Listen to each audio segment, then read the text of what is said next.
नमस्कार दोस्तों, आज फिर मेरे इस यूट्यूब चैनल में आपका स्वागत है। आज एक नया वीडियो लेकर आया हूँ आपका जो राजस्थान की समस्त योजना के आए हुए जो क्वेश्चन हैं। पहला क्वेश्चन है, राजस्थान चक्रीय अर्थव्यवस्था प्रोत्साहन योजना 2025 का प्राथमिक उद्देश्य क्या था? तो इसका प्राथमिक उद्देश्य था अपशिष्ट कम करना, पुनर्चक्रण एवं सतत संसाधन प्रबंधन को बढ़ावा देना। अगला क्वेश्चन है,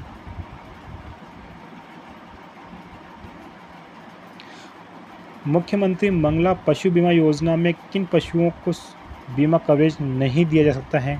तो गाय भैंस को दिया जाता है, भेड़ बकरी को दिया जाता है, ऊँट को दिया जाता है, लेकिन गधा और घोड़ा को नहीं दिया जाता है। तो इसका आंसर आ जाएगा आपका डी। अगला क्वेश्चन देख लीजिए आप, असाध्य बीमारियों से ग्रस्त वृद्धाजनों की देखभाल हेतु राजस्थान सरकार द्वारा राजकीय चिकित्सालयों में खोले गए वार्डों का नाम क्या था? तो वो था रामाश्रय वार्ड। अगला क्वेश्चन है, राजस्थान सरकार की महात्मा ज्योतिबा फुले मंडी श्रमिक कल्याण योजना में किस कार्य हेतु सहायता दे नहीं है? तो प्रसूति सहायता के लिए दिया जाता है, विवाह के लिए भी दिया जाता है, चिकित्सा सहायता दी जाती है, लेकिन आवास निर्माण के लिए नहीं दिया जाता। इसका आंसर आ जाएगा डी। अगला क्वेश्चन है, राजस्थान में पंजीकृत गौशालाओं को बड़े व छोटे गोवंश पर प्रति पशु प्रतिदिन कितना अनुदान दिया जाता है? तो बड़ों के लिए 50 रुपये, छोटों के लिए 25 रुपये दिए जाते हैं। अगला क्वेश्चन देख लीजिए आप, राजस्थान सरकार द्वारा पंडित दीनदयाल उपाध्याय गरीबी मुक्त गांव योजना में प्रथम चरण में कितने गांवों का चयन किया गया है? तो 5000 गांवों का चयन किया गया है। अगला क्वेश्चन है, राजस्थान गिव अप अभियान कब शुरू किया गया था? तो 1 नवंबर 2024 को शुरू किया गया था। अगला क्वेश्चन देख लीजिए आप,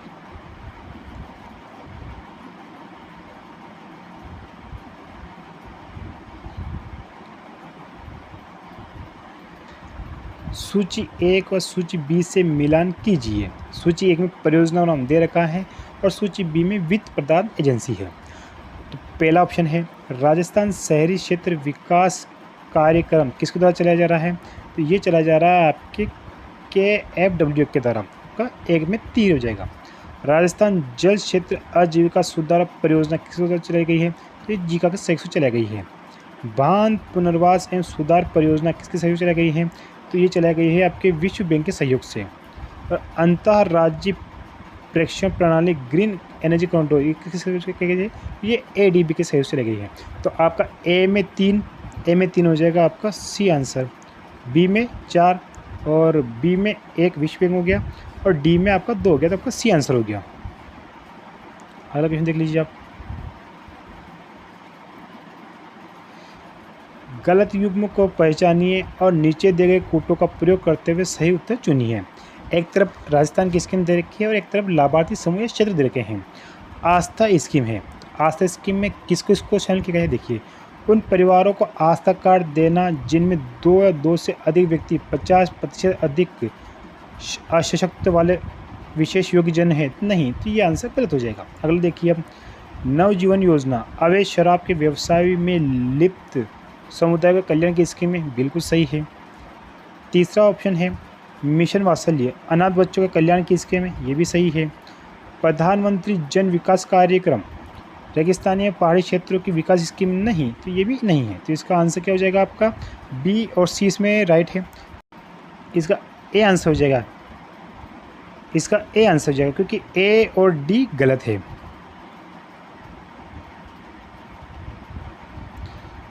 राजस्थान में राज्य सरस सुरक्षा कवच बीमा योजना के अंतर्गत दूध उत्पादों को कितना मुआवजा दिया जाता है? तो 5 लाख तक का मुआवजा दिया जाता है।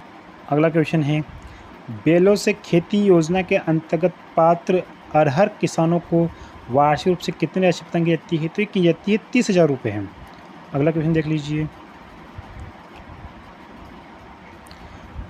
नीचे 2 कथन दिए गए हैं, एक अभिकथन ए के रूप में लिखे थे, दूसरा उसके कारण आर के रूप में लिखे थे। तो अभिकथन 1, राजस्थान राज्य सरकार के सामुदायिक कार्यक्रमों के दौरान प्लास्टिक के उपयोग पर रोक लगाने के लिए 1000 ग्राम पंचायतों में स्टील बर्तन बैंक योजना शुरू की गई है, बिल्कुल सही है।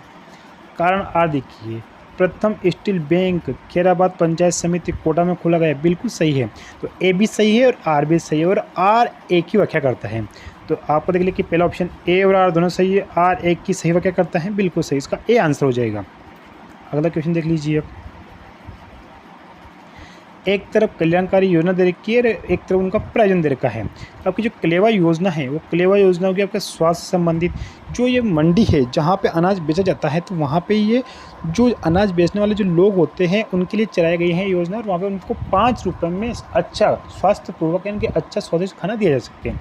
तो कलेवा योजना का संबंध हो गया स्वास्थ्य से, अनुप्रति योजना का संबंध हो गया शिक्षा से, ज्योति योजना का संबंध हो गया रोजगार से, और विश्वास योजना का संबंध हो गया सामाजिक सुरक्षा से। तो होगा ए, एम एच 4, टी आंसर हो गया आपका। अगला क्वेश्चन है, निम्नलिखित में से कौन सी योजना राजस्थान में सामाजिक सुरक्षा योजना का भाग नहीं है? सामाजिक सुरक्षा का भाग नहीं है। छात्रवृत्ति योजना नहीं, ये शिक्षा से संबंधित है। अनुप्रति ये भी शिक्षा से संबंधित है। ज्योति योजना बिल्कुल सही है। पालनहार योजना ये भी सही है। तो सी और डी आंसर किस में आपका? बी हो गया आपका। अगला क्वेश्चन है, राजस्थान निवेश प्रोत्साहन योजना रिप्स के संबंध में निम्नलिखित कथनों पर विचार करें। पहला ऑप्शन है, रिप्स 2024 विभिन्न क्षेत्रों में निवेश प्रोत्साहित करने की राजस्थान सरकार की योजना है, बिल्कुल सही है। दूसरा ऑप्शन है, यह व्यापार सुगमता आसान करने तथा व्यापार की लागत कम करने पर लक्षित है, नहीं, ये गलत है। तीसरा ऑप्शन है, योजना की क्रियान्वयन अवधि 31 मार्च 2027 तक होगी, ये भी गलत है। चौथा है, रिप्स 2024 नवीकरण ऊर्जा पर्यटन जैसे क्षेत्रों में राजस्थान की शक्ति को बंद करना है, बिल्कुल सही है। तो इसका आंसर आ जाएगा ए और डी। सामाजिक सुरक्षा पेंशन की राशि बढ़ाकर कितनी कर दी है? तो ये कर दी है 1450 रुपये। अगला क्वेश्चन है, लाडो प्रोत्साहन योजना के अंतर्गत कुल कितनी राशि प्रदान की जाती है? तो 1.5 लाख रुपये। अगला क्वेश्चन है, राजस्थान सरकार की कृषक उपहार योजना करने हेतु लक्षित निम्न में से सबसे उपयुक्त विकल्प देखिए। तो इसका आंसर आ जाएगा कृषि वस्तु का विपणन प्रदान करना, इसका आंसर डी हो जाएगा। अगला क्वेश्चन देख लीजिए, नीचे 2 कथन दिए गए हैं, एक अभिकथन है, एक अभिकथन ए के रूप में लिखे थे, दूसरा उसके कारण आर के रूप में दिया गया है। अभिकथन ए, पालनहार योजना कठिन परिस्थितियों में फंसे बालकों की सहायता करने हेतु राजस्थान सरकार की नगद हस्तांतरण योजना है। यह योजना केवल अनुसूचित जाति अनाथों के लिए है, नहीं, तो यह गलत ऑप्शन है, देखिए वाला तो गलत हो गया। अगला देखिए, पालनहार योजना में सभी जातियों के अनाथ सम्मिलित हैं, बिल्कुल सही है, तो इसका बी सही है। अब इसका ऑप्शन देखिए, ए और आर दोनों सही है, नहीं, ए ऑप्शन नहीं होगा। ए और आर दोनों सही है, ये भी नहीं होगा। ए सही है, ये भी नहीं होगा। ए सही नहीं है लेकिन आर सही है, तो इसका आंसर डी हो जाएगा। अगला क्वेश्चन देख लीजिए, पीएम सूर्य घर मुफ्त बिजली योजना के अंतर्गत सरकारी सब्सिडी की मात्रा है, निम्न में से सबसे उपयुक्त विकल्प हो जाएगा। तो इसका आंसर आ जाएगा 78,000 रुपये।